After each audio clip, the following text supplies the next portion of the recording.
Good morning, it's James. I do hope and pray this message finds you and your loved ones peaceful, thriving, and well. Thank you for your time. Thank you for your energy. I'm deeply grateful to have the honor and the blessing and the gift that it is to lay eyes on you today to talk about something I do believe every single one of us has varying degrees in which they are working on it right now, and maybe something that you've probably gone, you know what?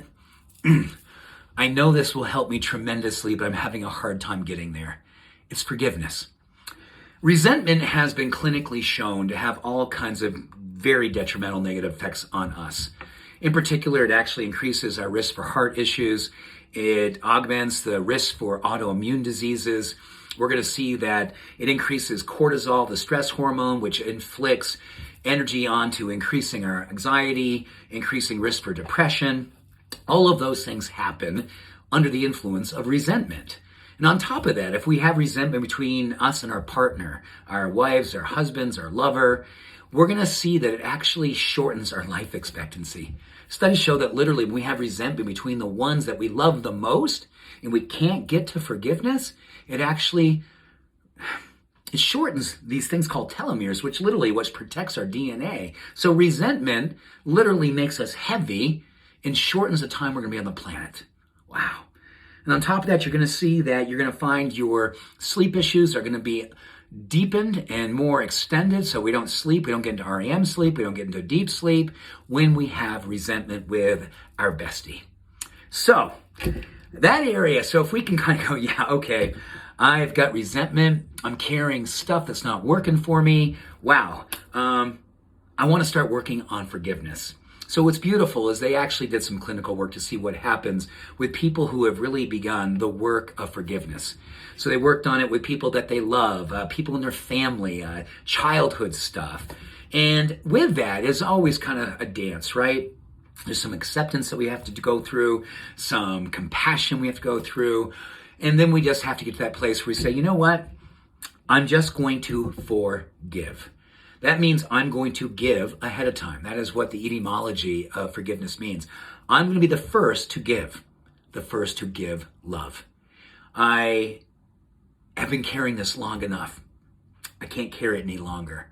I'm going to give love ahead of time. And when we do that, you're going to see all these beautiful things happen. Number one, we're going to see our heart improve in its overall health and well-being. Blood pressure goes down, hardening, calcification, all those things have literally been seen to change when we do the deep work of forgiveness. We'll see our immune system start to come in balance, so tendencies towards autoimmune activity, natural killer cell activity, the things that protects us against viruses and bacteria, that increases. We're also going to see cortisol levels go down, and with that, our sense of peace of mind, peace between others, our sense of optimism and resilience, all those things improve. Really interesting enough, we see that sleep and intimacy issues literally start to improve to such a degree that the depth and quality of our sleep increases the more that we are forgiving our partners or people in our intimate circle. And I love this. Our ability to trust ourselves and realize that the perfectionism that is so much about what increases resentment. Like you just can't allow yourself to fail. You can't allow yourself to be human. Your expectations of yourself are way too unreasonable, way too high. So you go, okay, I need to not be that way with myself. I need to be lighter with myself and loving with myself. The more that we work on forgiveness in our circle, eventually that lightness comes back to us. And our ability to forgive ourselves happens. And with that, the light comes through in us and as us, and all these beautiful physiological, emotional, spiritual qualities that we'd love to have more of in our life, they happen. They literally come back through us, in us and as us. So I've got work to do here. I'm sure you do too.